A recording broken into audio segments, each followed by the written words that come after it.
प्रणाम। My self doctor विवेक। मैं एक होम्योपैथिक कंसल्टेंट हूँ। फ्रेंड्स, आज इस वीडियो में हम लोग बात करेंगे स्प्लेनोमेगाली के विषय में। तो स्प्लेनोमेगाली मीन्स प्लीहा या तिल्ली में सूजन हो जाना।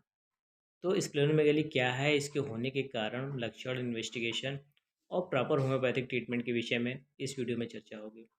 स्प्लेनोमेगाली को जानने से पहले हम ये जान लेते हैं कि स्प्लीन क्या होता है जिसमें सूजन आती है।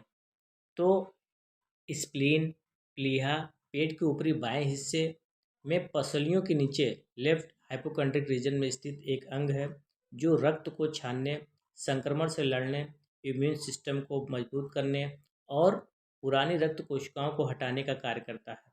यह इम्यून सिस्टम का हिस्सा होता है और डब्ल्यूबीसी को संग्रहित करता है और एंटीबॉडी बनाता है। यह पुराने और क्षतिग्रस्त आरसीबी को नष्ट करता है। जब स्प्लीन का आकार सामान्य से अधिक बढ़ जाता है, मीन्स मोर देन 12 cm हो, तो इसे स्प्लेनोमेगाली कहते हैं। अब हम ये जान लेते हैं कि स्प्लेनोमेगाली होने के क्या क्या कारण हैं। हालांकि स्प्लेनोमेगाली होने के बहुत से कारण हैं, तो जो कुछ कॉमन कारण होती है उस पर इस विषय में हम चर्चा करते हैं। तो सबसे पहला होता है इन्फेक्शन।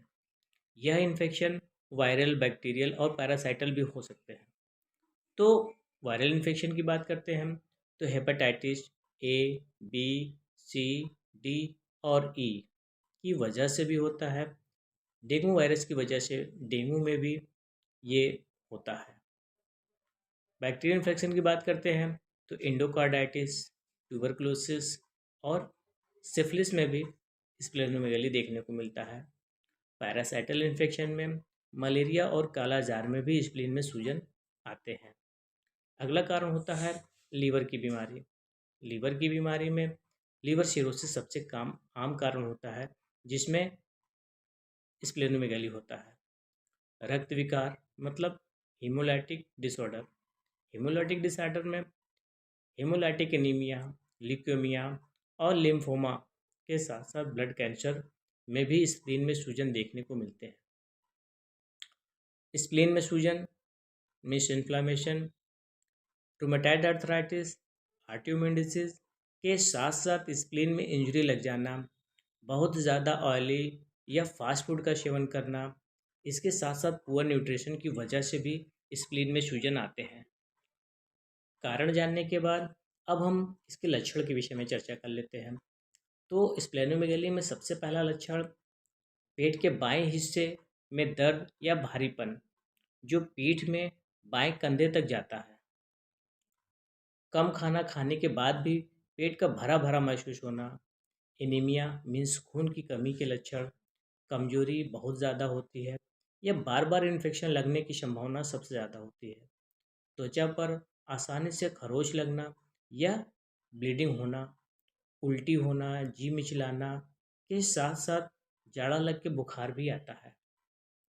तो कारण और लक्षण जानने के बाद अब हम इसके इन्वेस्टिगेशन के विषय में बात करते हैं।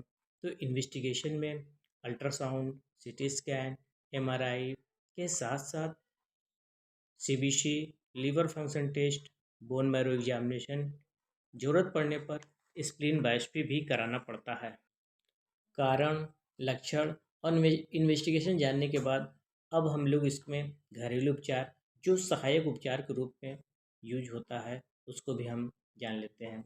तो उपचार में आहार में बदलाव, एंटी इन्फ्लामेटरी खाद्य पदार्थ जैसे ताज़े फल, जामुन, खट्टे फल, कीवी और हरी शाक सब्जियां जिसमें पालक, ब्रोकली ऐसी चीज़ों का सेवन करना चाहिए। पर्याप्त मात्रा में पानी पीना चाहिए जिससे शरीर हाइड्रेट रहे। आराम करना चाहिए। अधिक शारीरिक गतिविधियों से बचना चाहिए क्योंकि डब्ल्यूबीसी काउंट कम या बढ़ने से परेशानियां बढ़ती हैं। बहुत ज़्यादा हिलने डुलने या वर्क करने से तिल्ली फटने का खतरा बना रहता है। हल्दी और अदरक सूजन रोधी होती है। घरेलू उपचार जानने के बाद अब हम लोग ये जान लेते हैं कि स्प्लेनोमेगाली में कब आपको डॉक्टर को दिखाना चाहिए। तो यदि दर्द बढ़ता रहे, बुखार बढ़े या सांस लेने में तकलीफ हो तो तुरंत आपको डॉक्टर से सलाह सलाह लेना चाहिए। घरेलू उपचार और डॉक्टरों से सलाह लेने के बाद अब हम लोग इसमें प्रॉपर होम्योपैथिक ट्रीटमेंट के विषय में बात करते हैं, तो होम्योपैथिक में स्प्लेनिमेगाली को ठीक करने की बहुत ही अच्छी अच्छी मेडिसिन आती है। तो जो कॉमन मेडिसिन इसमें होती है वो है चियोनेंथस, सियोनेथस, China, Cardus, चिरिडोनियम, Cardus, लैकेशिस, iris, belladonna, ऐसी और भी बहुत सी होम्योपैथिक मेडिसिन है जो आपके होम्योपैथिक डॉक्टर आपके कारण और सिम्टम के बेस पे देते हैं। तो स्प्लेनोमेगाली पे बनाया यह वीडियो अगर आपको पसंद आता है तो अपने दोस्तों में ज़रूर शेयर करें। पूरा वीडियो देखने के लिए धन्यवाद।